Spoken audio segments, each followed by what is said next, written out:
I'm passionate about building businesses, businesses which are also profitable, but doing something good. We are already witnessing a fundamental market shift. New companies which may be existing today, but very small, they will be the winners of tomorrow. Stefan Helmcke. He is a senior partner at McKinsey Company who has been helping companies fuel energy transition and sustainability transformation for over 20 years. He is also a global co-lead of McKinsey's Shapers and Innovators, hyperscaling green businesses across energy and materials across the world. So there's no founder which has no ambitious plans. The trick is much more the scaling than the idea itself. Often to be relevant, you need to scale with a factor of 100. And the faster you grow, the faster the impact on climate is. Can really businesses pull this off? If you have those things, you will find money. Imagine I have this amazing new packaging for Nestle. I know that it can revolutionize things. What do I do to multiply my capacity by 100? Exclusive hyperscaling recipe from you. Quick one. This is Better Futures podcast brought to you by c-biotech and Earth Plus. We are on a mission to create the largest soil and CO2 cleanup with nature and to turn construction from a huge carbon emitter into a huge carbon sink. If you'd like to know more about our work, click on the links below and enjoy this episode. Stefan, what do you do and why do you do it? So, I actually have the fun of my life. I'm building green businesses, helping them to scale much faster, and ultimately, hopefully accelerate the transition with green materials, green energy. So big smile on my face, and I'm actually very positive because there's so many great ideas out there. So I think I'm on the right track. Sounds really exciting, like you're having the time of your life. Yeah. And believe me, that wasn't always that case. So my story is I started working in energy materials 25 years ago, being a consultant, and at the time also working with lots of energy companies who, that was like over 20 years ago, had the multi-utility concept. So they had water, they had waste, didn't really know what to do with that. That's how I ended up in sustainability, working via really grassroots, helping to improve here water systems, sanitation, starting the first circularity and recycling businesses. And it was always mandates, so basically requirements, capex needed, additional cost, to comply with legal here mandates. Sustainability was never an opportunity. It was always something you did because you had to. So my start in sustainability was actually quite different. And what was that pivotal moment when sustainability moved from a mandate into an exciting opportunity field? So it came actually stepwise. It started, of course, with renewables. Renewables picked up 10, 15 years ago. But the real pivot was actually 5 years ago. When ESG came in, you suddenly saw that lenders were asking questions whether businesses are sustainable. And first you got more money for sustainable businesses, and suddenly more money got increasingly cheaper.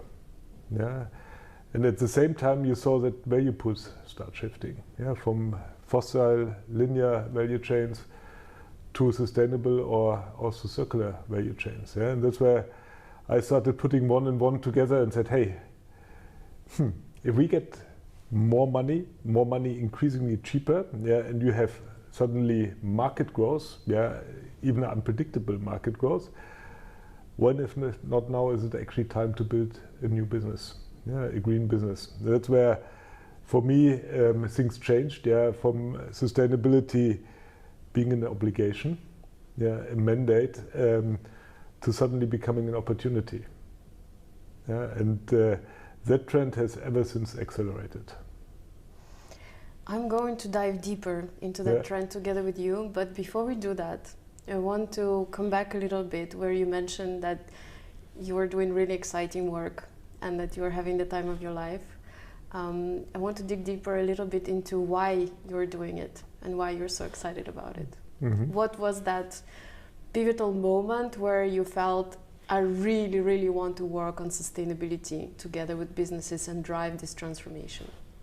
So the pivotal moment was actually at the very beginning. When I was starting to work in water, and also here on waste. Wherever you went, the impact you had was humongous. Reducing water losses, improving treatment standards and compliance. So it was not like in the established industries where you would come in and could do incremental improvements. No, you saved either hundreds of trillions liters of water wasted or reduced water cost by 20-30%, which then allowed reinvestment into the systems to improve both leakage but also here effluent quality. That was really triggered my interest. That the impact you had in working in sustainability was just much higher. Sometimes also because assets were neglected, or not in focus. Something nobody really wanted to take care of, because it was always at the back end and just being a mandate. But often because also technology came in, new, let's say, whether it was desalination, whether it was other treatment methods or recycling method, things also got much more economic, or you could do things which you couldn't do before. So that was the thing where I really got triggered, because the impact you had in sustainability was actually really big. And also on the political discussions when carbon abatement cost curves were defined, suddenly discussions were what is the most economic way to decarbonize either a country or then also a company. It was actually quite cool. You could really shape something. That's a really interesting point of view in terms of having impact, and I meet a lot of sustainability professionals who are working in the field because of that impact piece. And you mentioned before that you come from Austria, from a beautiful country full of mountains and snow is very personal to me, being from the Arctic. Same. So is there a personal connection for you as well in terms of doing that impact and maybe seeing how your homeland is changing because of climate change and knowing that through your work somehow you can make it better? Absolutely. I'm mountain crazy, that's why I live in Austria. I'm originally from Munich, and I'm mountain crazy, ski crazy, whatever.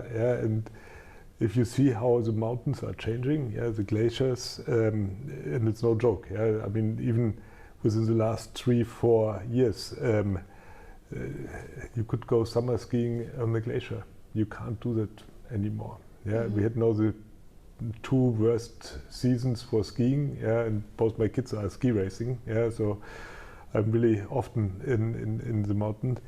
And the last 2 winters, either started very late or ended very early. I think we had 7 degrees above average temperatures for January and February in Austria. You really see it.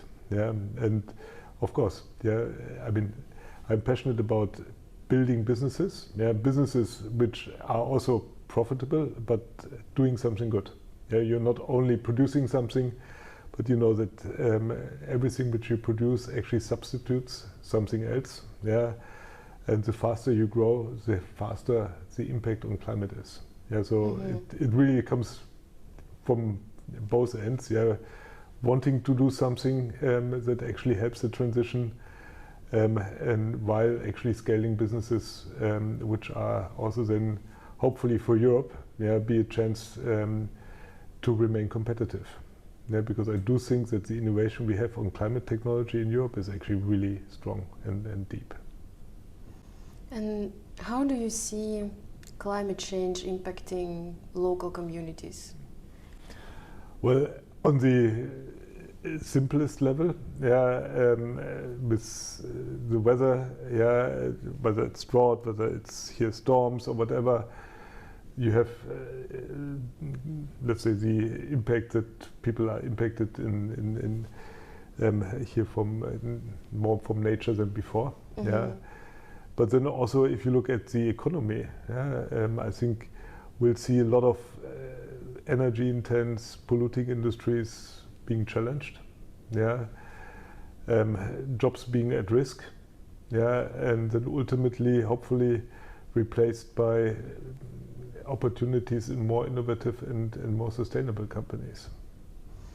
Let's dive into that, into the opportunities in more sustainable companies. I read one of your reports that you worked on. It's called Playing Offense to Create Value in the Net Zero Transition. And I thought there were some really interesting statistics that you and your colleagues shared there. First of all, that the momentum toward net zero is undeniable, that now 90% of all the emissions are under net zero commitments. And then you introduced this interesting term called the great reallocation. We love it, by the way. And that means that 65% of assets that are now into climate warming industries are going to migrate into 70% of financial assets actually supporting the net zero transition by 2030, which is, you know, just around the corner. Tomorrow, yes. Yeah. It's a good way to put it. And obviously that means that new markets will emerge, that some businesses will go down really fast and others will skyrocket. And in that you're saying that businesses should not play defense, just comply with the regulation, but really play on the offense and embrace the momentum of sustainability. Can you share a bit more what are the opportunities for businesses behind this net zero and the great reallocation? Yeah, and that comes from a deep conviction that we will see, or we are already witnessing a fundamental market shift. Yeah, if you look from energy, from let's say power being generated from fossil fuels, now to all the investments going into renewables. If you look at mobility, the ICE, being actually substituted by EVs, you fundamentally see how we are in the midst already of that capital allocation.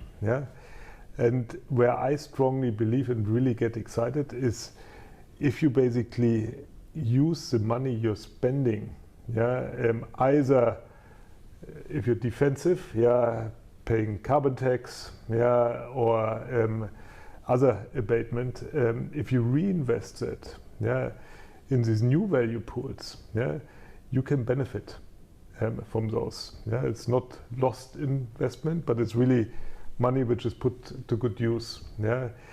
And I personally become excited if we have a sustainable product, which is at the same cost or cheaper, and it's better or same quality, because then it's a complete no-brainer. Why wouldn't you go then to a more sustainable source of energy or material? And ideally, it's a drop-in, so you can one-to-one substitute. And that is, I think, something which is often overlooked. Industry is either thinking about, hey, how can we decarbonize an entire site, which is incredibly complex, especially if it's a very energy intense industry like chemicals or metals, and you're often then basically almost paralyzed by the magnitude of the problem, or where you really need to put in humongous infrastructure. But there's so many opportunities, whether it's in circularity, where you can then not down cycle product, but same cycle product. You get premiums, because it's really food safe plastic, for example, which is recycled, and everybody is pledging to use that. And if you then calculate the single-use plastic tax and CO2 levies, it's the same to the end consumer. So basically, if you buy them in your supermarket, whatever, a shrink wrap chicken or whatever, the idea is you're not paying more. But because of the savings on CO2 and plastic tax, you can pay more for the recycled polymer, which is then used for financing both the collection and the new recycling methods to get you food safe packaging. And I think those things, if you really look through the entire value chains, are much more often actually a reality and feasible than we currently think. And that's why I'm getting very excited about those innovations. That ultimately they lead to sustainable yet affordable products. We often hear that sustainability and changing completely is very expensive. And it sounds great, the promise of circularity and consumers not paying more, especially nowadays when we see consumer prices going higher and higher. But can really businesses pull this off? Do they really have enough money to transition, or do they need to switch their thinking somehow and the processes to make the business case out of it? So I'm of a strong personal conviction that financing is not the bottleneck. If you have an idea and a business where you produce something or have a service which is more sustainable, same quality, cheaper, you will always find financing. If you currently look at how much money is already basically raised for funds which pledge to only invest in ESG or in sustainable businesses, I think the average drawdown is something like 20 or 30%. So 70 to 80% of those funds is still not invested. And looking for good opportunities. I think the quality bar, especially also in the current environment, is actually high. So you really need to have something which stands that test. If I look at the businesses I'm currently building, there are many who I feel personally very excited. It's from, just a few examples. Yes, one please. of my favorite ones, and given that you come from the Arctic, is actually Arctic seaweed. That you use a special type of seaweed to blend into minced meat. Same product, same taste. The burger patty or whatever, here spaghetti bolognese. You wouldn't be able to tell. Much more healthy. Because replacing some of the meat with the fibers acts actually quite a lot of nutrition value. Turns out algae is much cheaper than raising cattle and feeding cattle. And you have an insane benefit of United use. So plants are also much more efficient than growing plants and then having it actually digest by a cow and produce the meat ultimately. And these are things where you have a healthier product, which if you just use a certain share to blend, you don't even need to rebrand, no customer education. It's cheaper and more healthy. So why shouldn't that ultimately be also something which you sell quite well? And that goes same for circularity. Another business I'm building is waste heat recycling to power. Turns out there's lots of processes which currently emit a lot of unused waste heat. Often it's really cooled down. And there's a process which is like a heat pump, just the other way around. Heat comes in, power comes out, where you can recycle 15 to 20% of the heat which you otherwise lose to atmosphere. And that in a way that it's actually cheaper than buying the power from the grid. Why shouldn't that scale? And this is what I'm finding now every month, that there's so many fantastic ideas, which are complete no-brainers, which don't get you to basically decarbonizing an entire industrial complex or decarbonizing our food sector, but they are a complete no-brainer in terms of a first step to decarbonize some. And that's, I think, how we should look at those challenges, to say not only can we get there by 2040, 50 or whatever the commitment is, but how can we actually take the next couple of steps to decarbonize 20-30% in a actually economically viable way and think about scaling those technologies. And if you have those things, you will find money. It's so amazing that we have so many innovations that seem quite simple. I mean, just your example with the Arctic seaweed, and that you can add it to burger buns, waste to heat recovery. It seems quite simple. Sometimes I wonder why we haven't thought of it before. Sometimes I wonder, when we work, for example, on industrial hemp, we have centuries when we have been using this crop for construction, for fabrics, for paper, for food, and then all of a sudden we switch to materials which are less environmentally friendly, more polluting. And I wondered what triggered the switch that we made and the decisions that we took. But on the other hand, it's indeed such an exciting opportunity, because it seems we have everything figured out, but we don't. We actually can find so many little things, tweaks in here to improve that will make very big difference on a global scale. Absolutely. And my personal view is we focus on technologies which really work. Yeah, that's how we are wired. Yeah, that's why we focus on PV, we focus on wind, yeah, we focus on EVs, because we see them. Yeah, we can touch them. Yeah, everybody's aware. And then we focus on those things ultimately, if they work, yeah, that they'll change the world. Yeah, nuclear fusion, yeah, or also hydrogen being imported through big pipelines, being economically available throughout Europe. Yeah. What we fail to do is basically look in this sweet spot of what technologies are actually technical ready.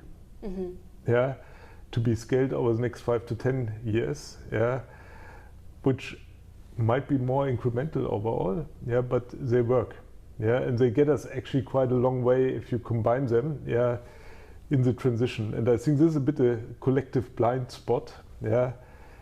When I started this work on scaling up businesses, yeah, my first hypothesis was actually it's the ideas, yeah, which are scarce, yeah, and which will make the difference, yeah. And the more I reached out, yeah, and investigated and spoke with founders, the more I came to the conclusion: oh, ideas are everywhere.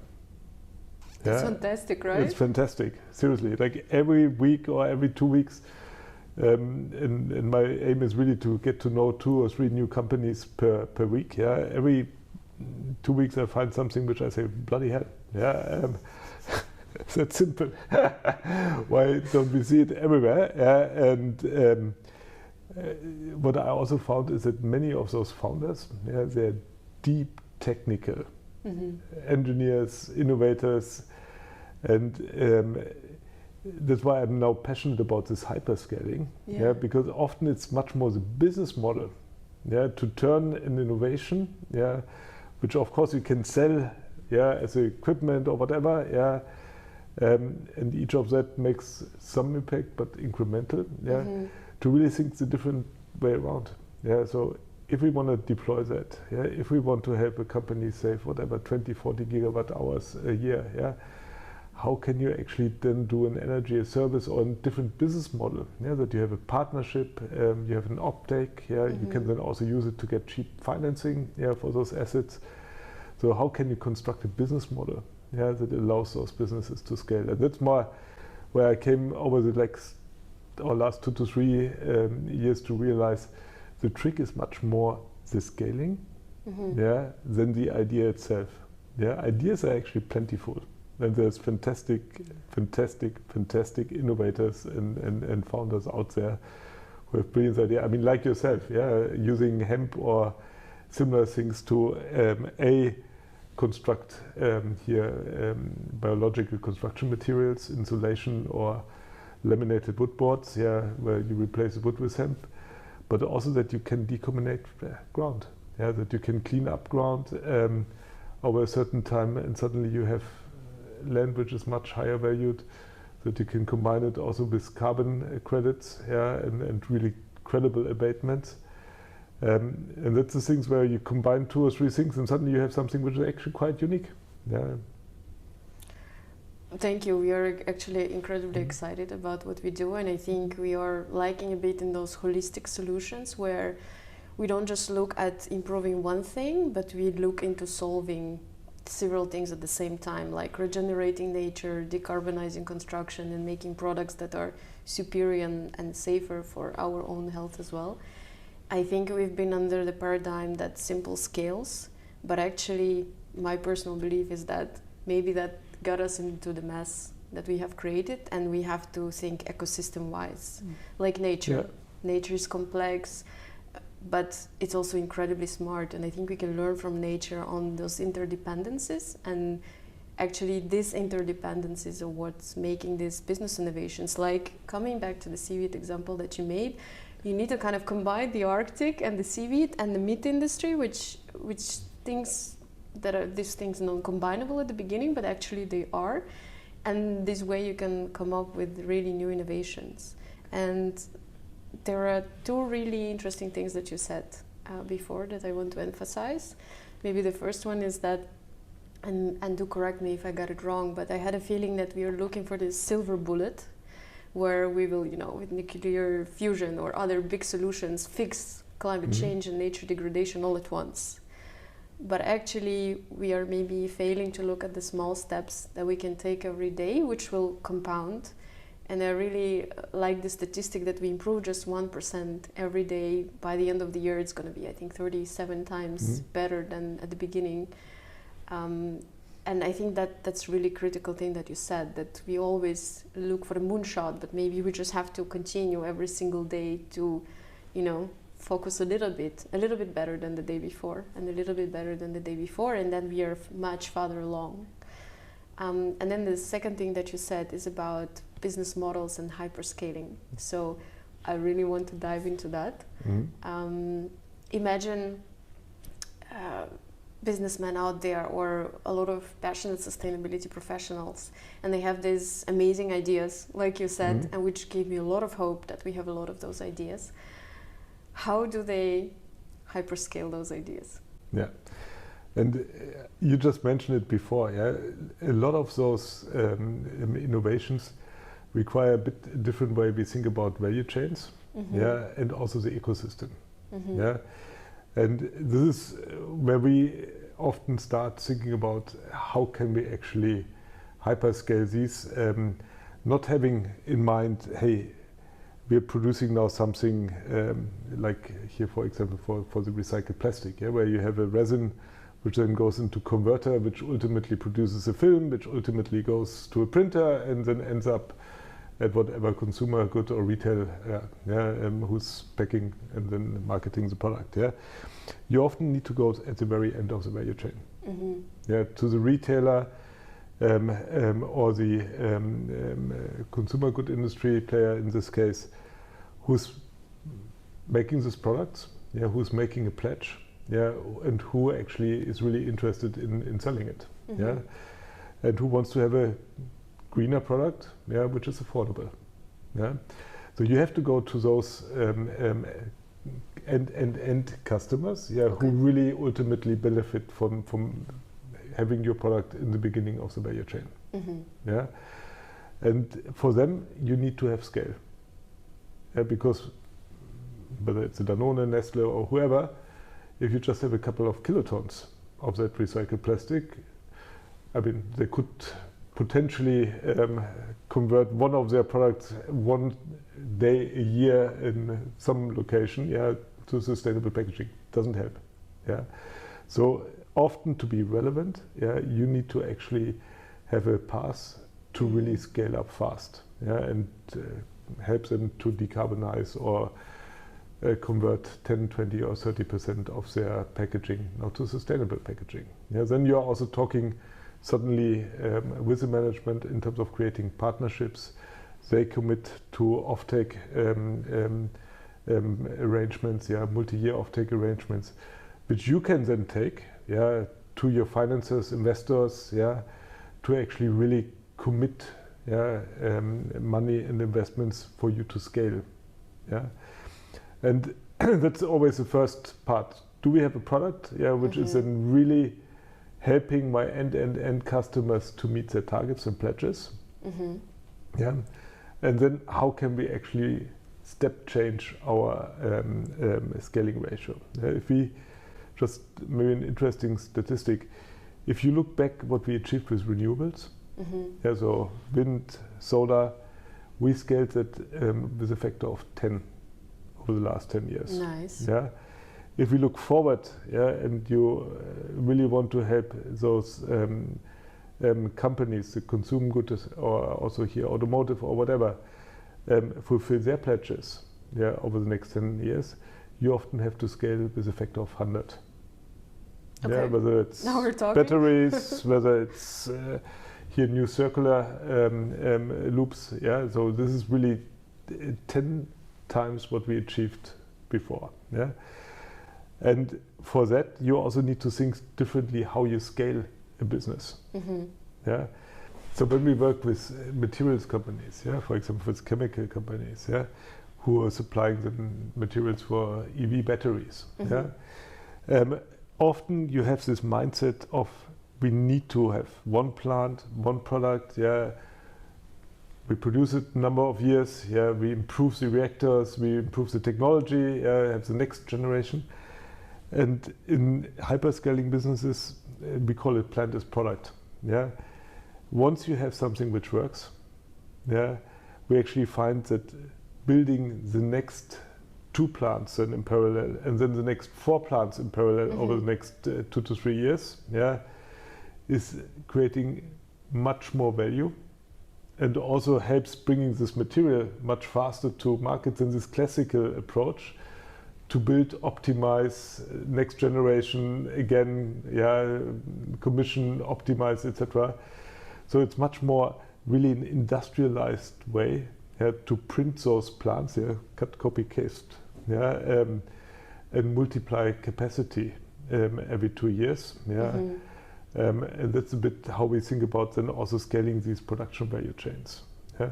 For those you need partnerships. Yes. Because you need to have the equipment makers who are basically working with you to also then scale these production facilities and build more and more and more in parallel.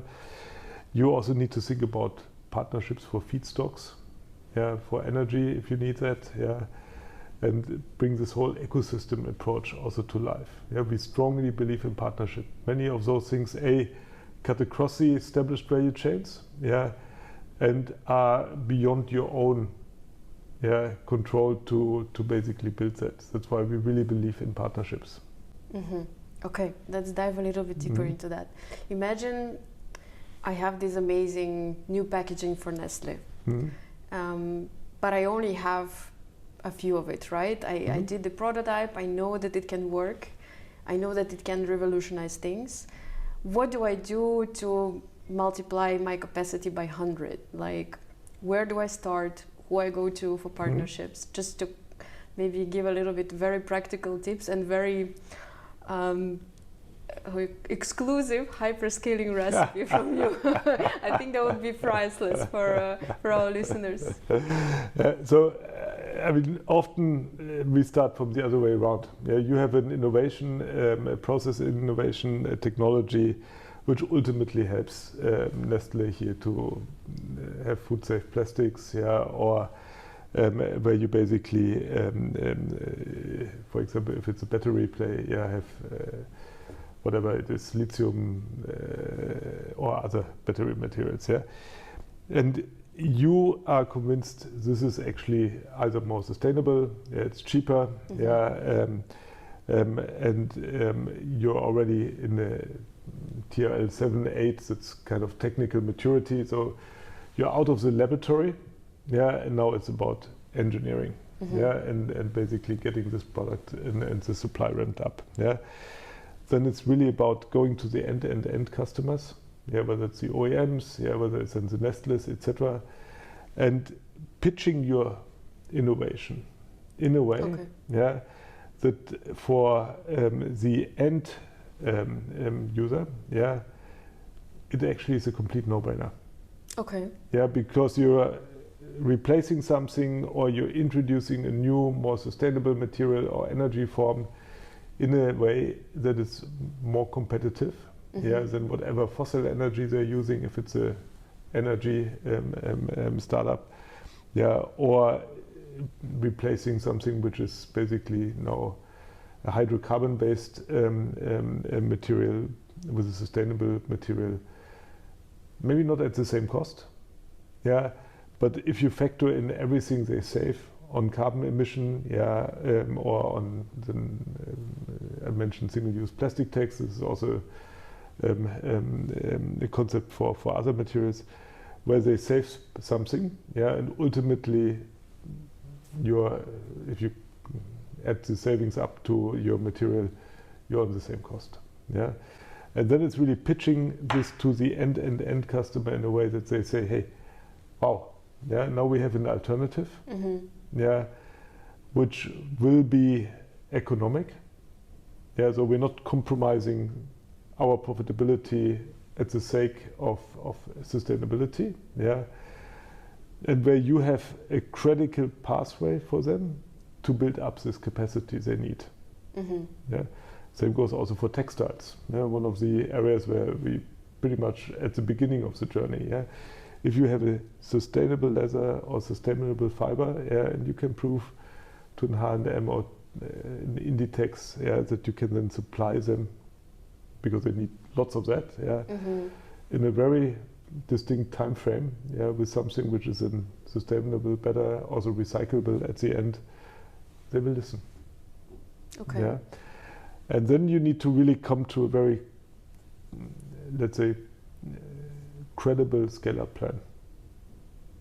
So if you have the end customer excited to partner with you, to introduce your material, you have some capacity already. It's about how can you scale this up, in a very short time frame to become relevant, and what we often find, if you have the offtake agreements, if you have a already quite proven technology, you can find also very innovative financing structures.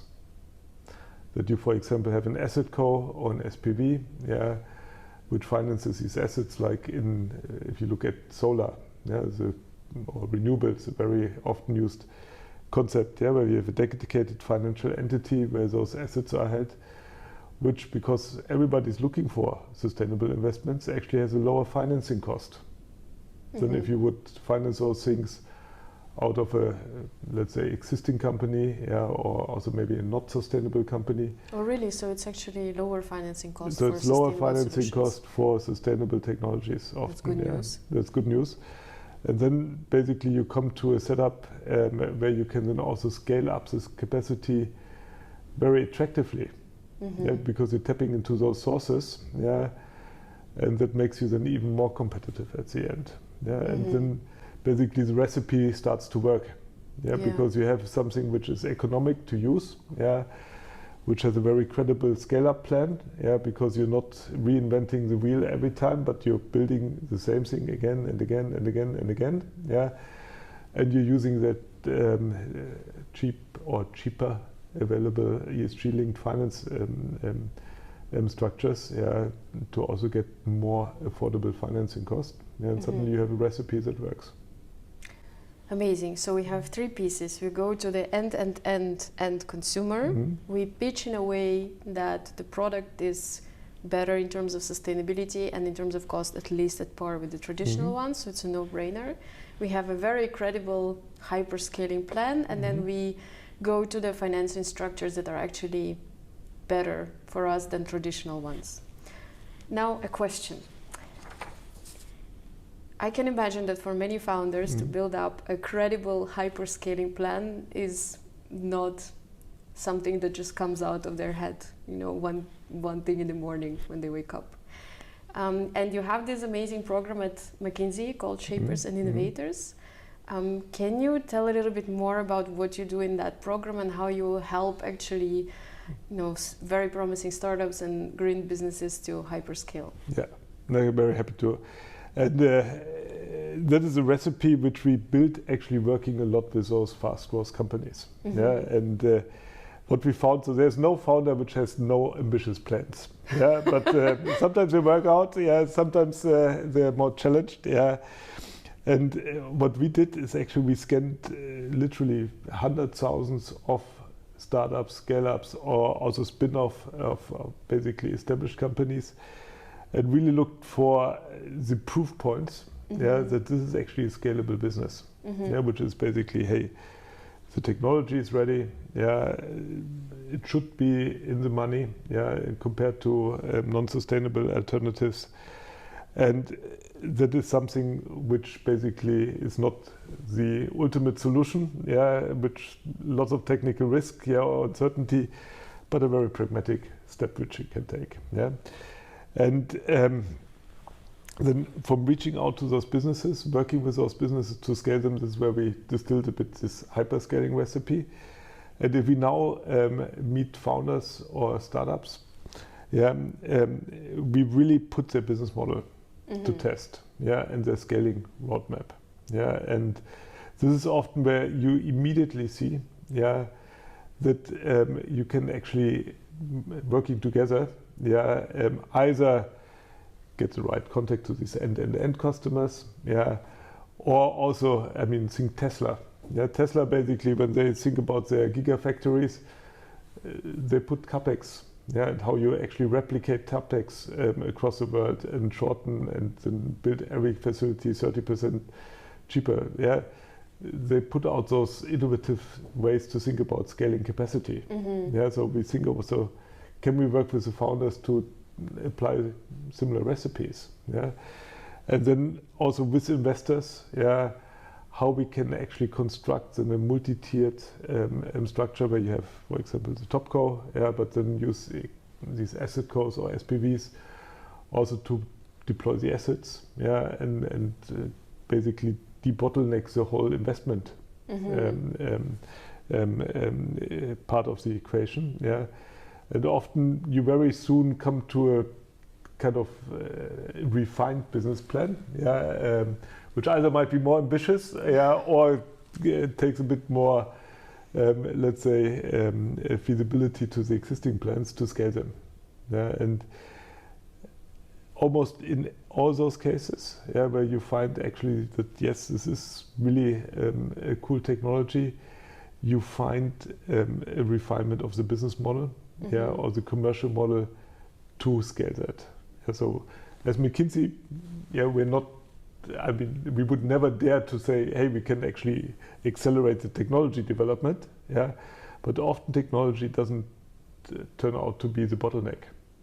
Technology is there, it's much more the business and the commercial model, to scale it. And that's where we can help. I think it's amazing that you put your capabilities and knowledge in terms of, financial and scaling the business model together with ambitions of the founders. And you said that usually founders are very ambitious. I think in sustainability space, it's the case because it's also usually very personal, because it's not just about the money, but about, scaling positive impact as well. And I think you can combine those capabilities to really hyperscale, because that's what we need, right? I find sustainability still a little bit controversial because we know it's important, we invest a lot in it, we launch a lot of initiatives, but our global emissions are still going up and nature is still under threat. So this way, McKinsey can put the capabilities of these founders and innovators and really truly hyperscale by a factor of 100, like you said. And I'm curious, why do you do it at McKinsey? Why is it important for you? So first of all, like we started at the beginning, I do it for personal reasons. I was always considering myself thinking very entrepreneurial and wanting also to build things, and now I can do that within here McKinsey, working with those founders. So that's a first tick mark. But then also, if I look at, I started in energy materials. If I look 2030, my conviction is that we will see, and I mean, you can put 20-30%, whatever number you want to choose, we will see new entrants. There are new companies which may be existing today, but very small, and they will be the winners of tomorrow. So I think also if we want to, as McKinsey, we strongly believe that work with the leading companies, of this world, we need to work now with the smaller companies, having these innovative solutions and help them scale to become the winners of tomorrow. If we only look at incumbents, of course many will transition, and you already have a lot of success cases, where whether it's energy companies, material companies now are very successful with green energy, sustainable fuels, or here also green materials. But I do think that a lot of that innovation is also driven by scale-ups and new entrants, which we are just seeing, as very small kind of plants and trees, and which will grow. So I also think we have the obligation to shape those, and work with them together in an early stage to help them become the winners of tomorrow. And the third comment is, if you work with these founders and these fast-growing companies, where we also, either link ourselves to the outcomes or to the valuation, interests are aligned. So it's a very much synergetic way to work together, to accelerate and scale, because ultimately it's in the benefit of everybody. Nature, because technologies scale, more sustainable solutions become rolled out and adapted faster. The founders scaling up a business, and of course also us working with the founders being successful. So big smile, it's also much fun. You know, it's something that's really important that you said, because it connects to my personal experience. I made a transition from a global corporation into a startup environment, and I've noticed that you're also perceived differently. I learned a new respect for entrepreneurs because they have to work so much harder to build a brand, to build their product, to make it to market, because they don't have that established foundation. And I think it's so important that big players like McKinsey pick up and help entrepreneurs and founders, because that indeed benefits everyone. But it's also so nice to have a helping hand from someone when you are stepping up on that journey. And I'm wondering, for all the amazing founders with lots of amazing ideas out there, what's the right stage for them to approach McKinsey to explore potential collaboration within this program? So to your personal experience, I can only put a big call out and highlight. I've not seen one startup which was not constrained by capabilities, capacities, or by the network. Because I think that is also one of the most difficult things to develop as an entrepreneur, a young entrepreneur, to actually get to talk to the right people in the incumbent industries, or also in your local communities. This is, of course, where an organization like ours is really strong. And I think the right point in time is always when you have a technology which is ready. Because organizations like us, we are not an R&D company. So we can help very limited or little to further and accelerate the maturation of your technology. Once we have a product, once we also know that this can actually be quite attractive, then it's the right point in time to engage with us. Stefan, and we talked about hyperscaling, new innovations and new solutions. I want to go back a little bit into bigger businesses. Bigger businesses have these complex monsters of supply chains. Sometimes they don't know even who their suppliers are. It's very difficult to trace everything and to understand the practices of those suppliers. So supply chain is extremely complex. Then we have regulation, and if we just look at the EU, it's one of the most complex regulation pieces ever, and it just keeps piling up and coming for a good reason, because we need to trace and understand what's happening to do something. But there is a lot of complexity, right, in terms of the business, in terms of regulation, and in terms of now a new approach of understanding the impact of business on climate and nature and biodiversity, something that we are not used to be doing but rightfully need to do. So sustainability is often seen as this Mount Everest that is really hard to climb, especially for big businesses, established businesses. What would be your advice for these businesses to focus and simplify the real action to accelerate this transition? Yeah, and I mean, decarbonizing those sometimes very complex businesses like steel or chemicals or also assembly is really complex. Full stop. Yeah, and then in addition, these tasks on also then here complying with the regulation to have transparency in the supply chain, Scope 3 reporting is adding a humongous additional burden. Yeah, so very, very, very complex and very also resource intensive undertaking.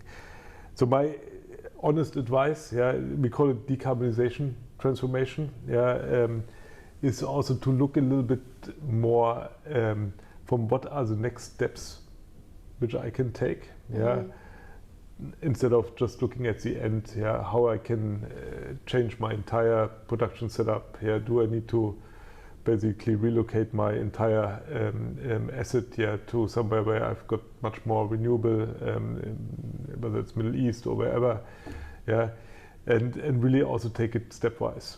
And one of the fascinating discussions I had recently is actually going to one of the chemical compounds here, not saying, hey, you need to investigate CCS or CCU, you need to investigate how you can electrify your cracker or whatever, where you don't know even how to start, in terms of both technology but also getting the energy, and saying, hey, for example, the waste heat recycling, you've got lots of unused recycle or waste heat which you're currently radiating to atmosphere. Can you do something with it? To also think about, can I leverage geothermal? Not for power generation, but maybe for steam generation, which is much easier to actually switch out a couple of my boilers. Can I go to pyrolysis? Or general waste incineration, not incineration, gasification. That you basically produce both a replacement for naphtha, which you're using in the cracker with the py oil, but also that you use the syngas from the waste gasification, to let it react with water, and then you have hydrogen and clean CO2.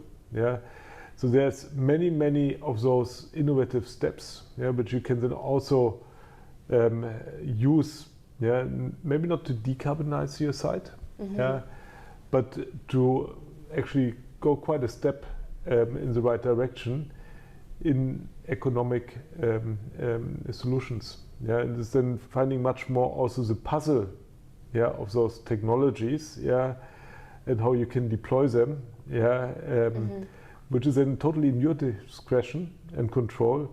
Then betting on here hydrogen pipelines or CO2 pipelines, being developed to your facility and then basically connected to whatever CCS storage facility eventually. And that's what I find much simpler. Because you're not betting on something which you're not knowing whether it will be available, at what cost.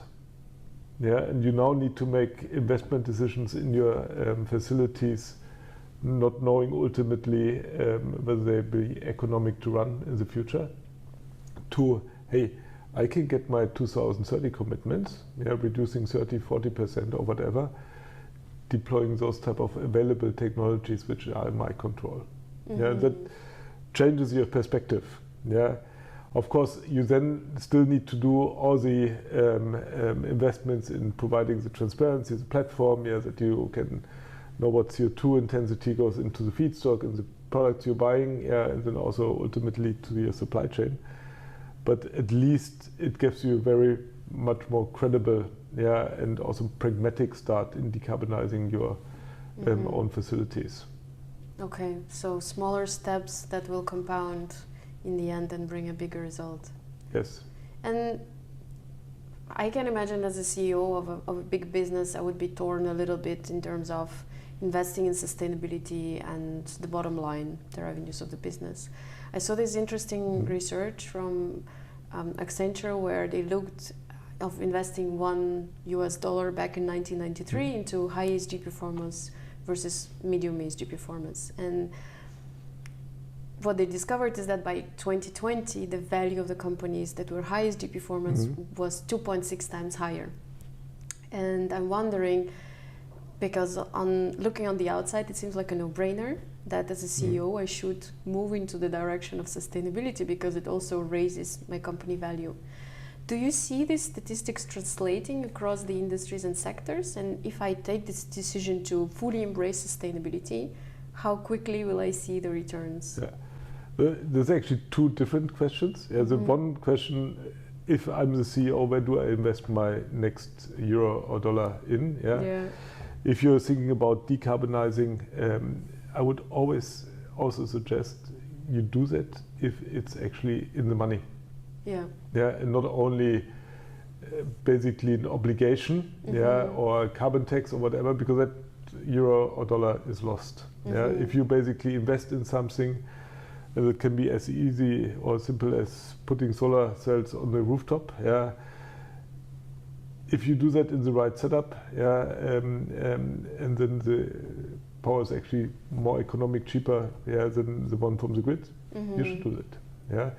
I think your question regarding the ESG and whether ESG leaders are actually returning more value to the shareholders, ultimately, is a question on growth. Yeah, do I have products, which are actually growing faster, which are more profitable, plus where you also can showcase, hey, this is a whole pipeline. Of deals or plans or whatever being built. That is what excites investors.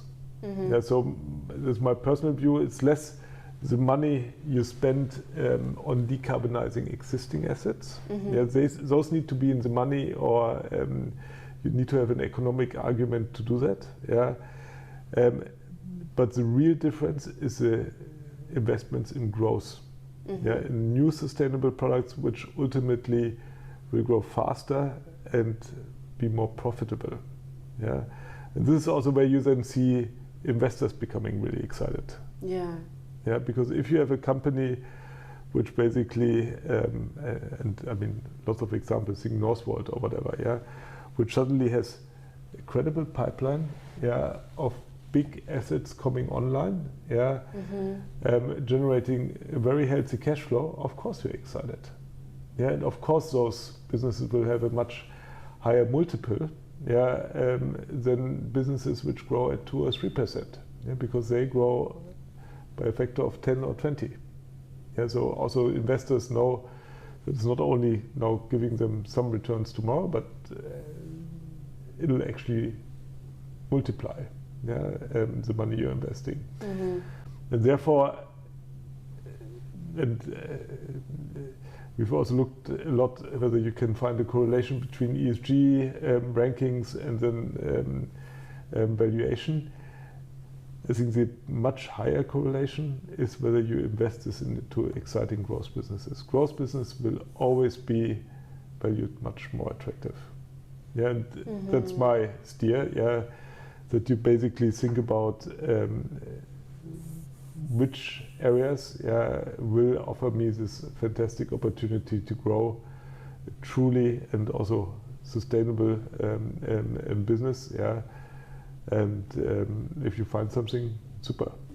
That's why I think from the capital side, these are the most exciting businesses to invest in. Because you have the basically top and bottom line growth, but then also with the growth, you get a much better multiple, a re-rating, and then you get a kicker on your investment. Stefan, so do I hear correctly that even CEOs of big businesses need to think like entrepreneurs on what would be the most exciting parts of the business that they can invest in that would change their business completely and would be very, very interesting, both in terms of business and sustainability. Yeah, absolutely. So if a CEO looks at its portfolio,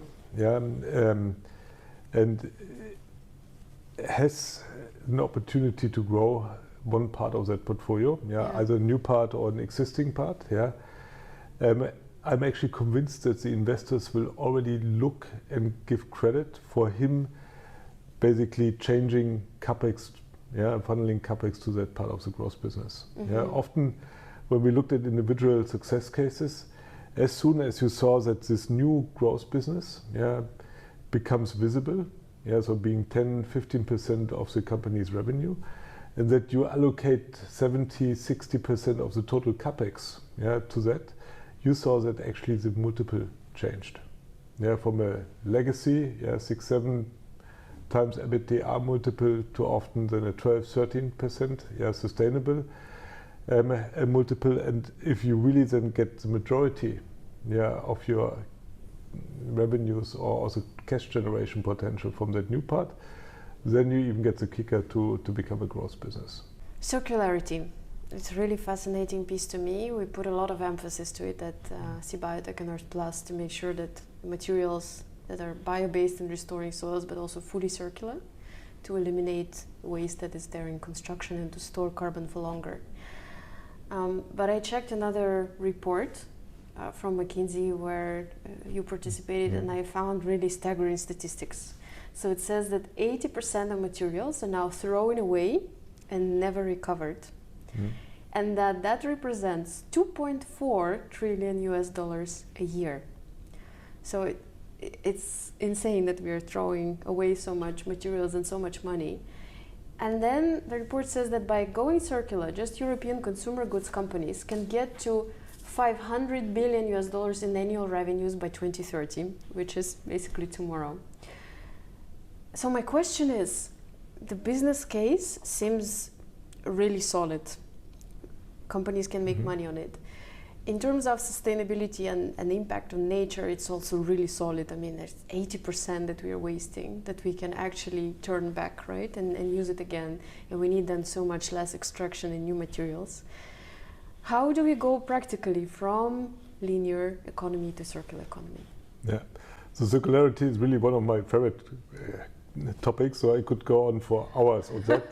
And having worked 20 years in recycling and waste, I mean, there's a long way also. But we really need to think differently about circularity. And if you look from the, let's say, other lens, how actually, whether it's steel, metals, or chemicals, company can decarbonize the products, what we often forget, that the main, let's say, helper or driver or enabler, whatever we want to call it, is actually circularity.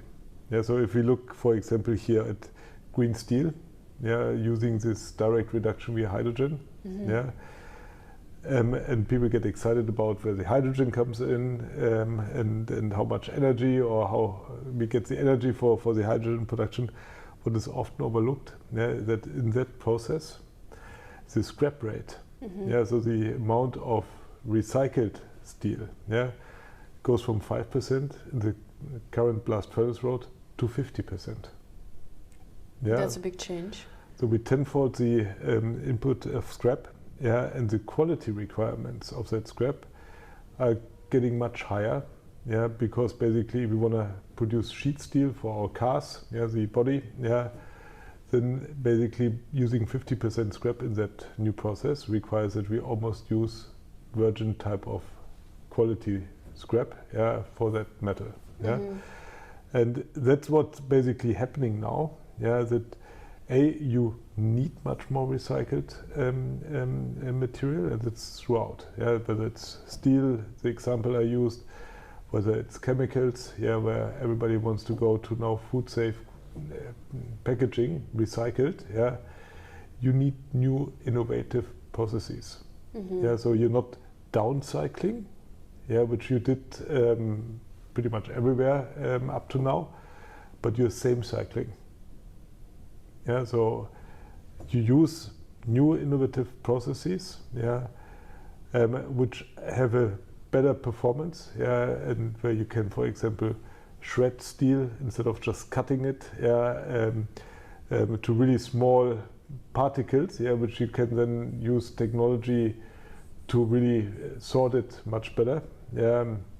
Or in the case here, for example, plastic recycling, that you're not mechanically recycling it, where you will always have impurities, and every batch is a bit different. That's why you never get that basically for food grades or other high performance applications. And then you have chemical recycling, where you liquefy the plastic waste or even gasify it, to then run it through a cracker and produce virgin type of material. And I think that's the fundamental change, that we deploy other means and new processes, to actually recycle product materials to much higher or virgin or equal type of qualities.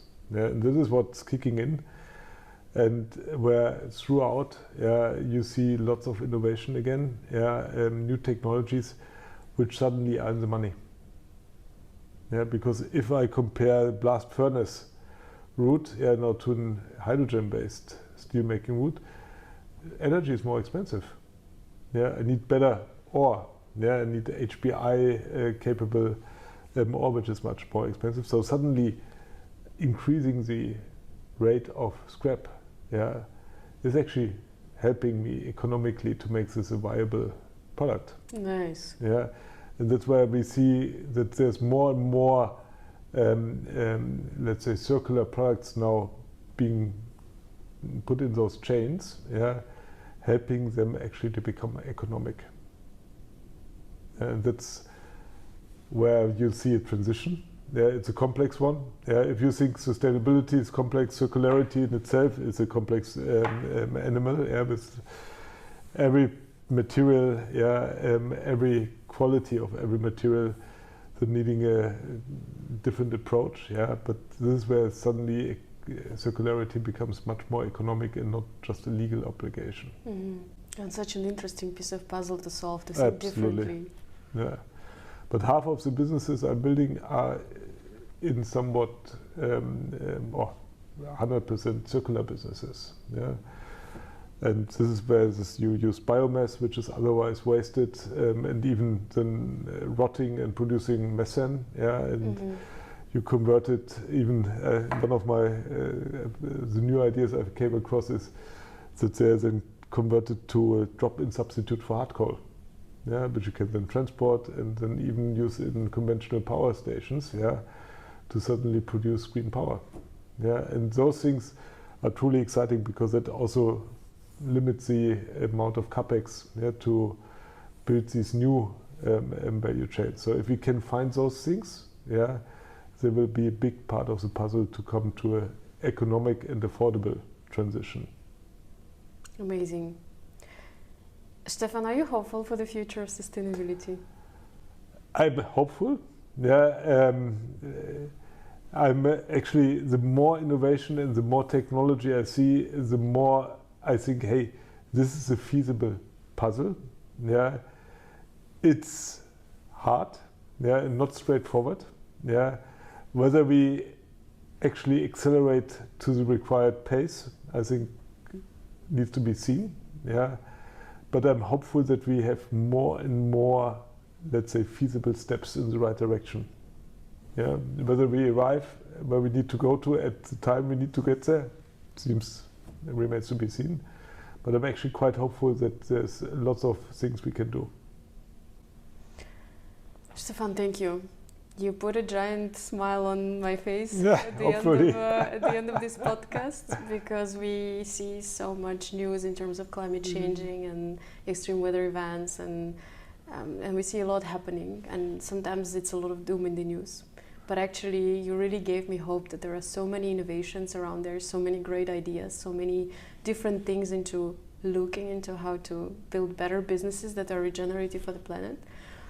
But also you gave me a giant smile in a way that it's all about collaboration and partnerships, and companies like McKinsey are really looking into putting capabilities and helping true climate sustainable solutions scale, that means that we are not alone. Sometimes it feels being alone in sustainability, but actually it's not.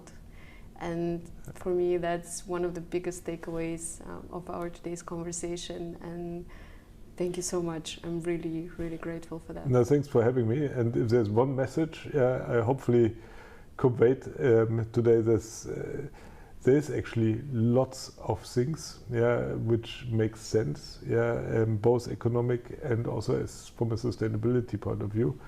And we just need to really keep on it, and develop those solutions. So also big thank you to you, being one of those startups and founders. And I think it's our obligation, and also lots of fun, to work with companies like you to actually scale those products, and make the world hopefully a better place in time. Thank you, Stefan. Thank you, Elena.